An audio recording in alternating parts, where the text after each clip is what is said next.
One of the things about the Russian military is that it's one thing to announce these fantastic new weapons, whether it's nuclear-powered submarine drones or hypersonic missiles or whatever, but actually getting them into production beyond the prototype stage is much more difficult, and Russia has struggled with this. And despite the enormous amount of money that Putin has put into military modernization since the Russian economy started to recover with the higher oil prices over the last 15, 20 years, the results haven't been spectacular, to put it mildly. And I think that there will be some scepticism in naval circles about whether these orders will actually materialise into working ships. And now, though, we've been keeping our eye on Navy Day in Russia. President Putin has been speaking in St. Petersburg this morning. It's Russia's annual naval review. The author and right and security specialist, Edward Lucas, has been watching and has some thoughts for us on this. We'll just get a handle on what we know so far today. Edward, welcome along. Thanks for being with us. Putin's already pledged, hasn't he, some new ships? Yes, this is a very nice day out if you happen to be in St. Petersburg and you like Putin and you like the Russian Navy. I'm also noticing, I'm just watching the pictures at the moment, and I'm noticing that they've got a fair number of allies. I think the Iranian head of the Iranian Navy. Yeah. And I'm also, I think, someone from the Central African Republic, if I'm not mistaken. I'm just refreshing my memory about which of the African flags is which. But of course, it comes at a time when there's just been a drone strike on Moscow.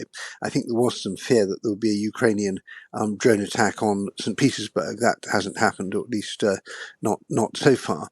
But I see that airspace over Moscow has been closed because of a drone attack there. And it's a reminder that it's one thing to hold a parade with lots of razzmatazz and military music. It's another actually to use the military for the purpose it's intended to. And Putin's 3-day special military operation has been going extremely badly.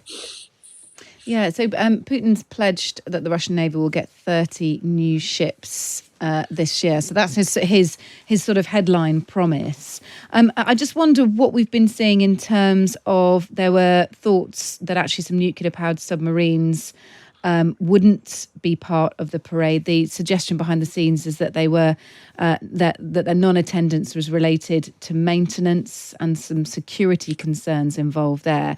There was the famous instance of the Victory Day parade where there was only sort of one large major weapon on show. Do we know, have you been able to get a handle on exactly how much weaponry we've seen today? Is it a substantial amount or is it pared back?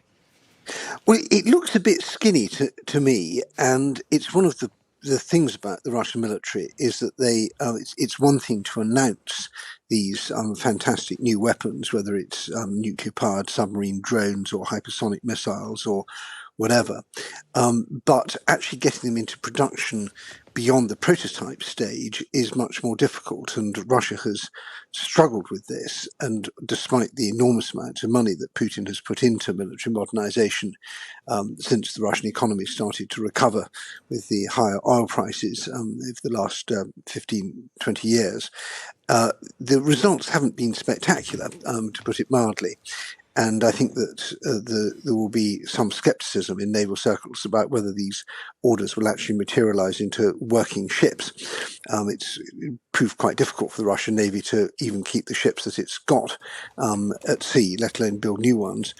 And of course, they did have that spectacular disaster with the sinking of the Moskva, which was the Moscow, which was the flagship of the Russian Black Sea Fleet, and was hit by Ukrainians early on in the conflict.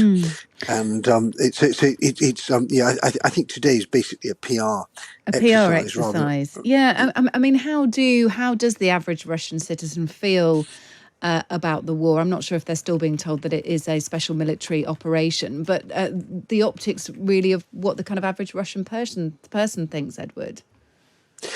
Well, I think it would be fair to say that support for the war is broad but shallow in Russia. The propaganda machine is cranked up full blast, saying that this is a a continuation of the great struggle against the Nazis from 1941 to 45, and so you get all that sort of historic patriotism from that. And secondly, it's a struggle against the West, which is out to destroy Russia, so that taps into another deep sort of psychological root of anti-Westernism.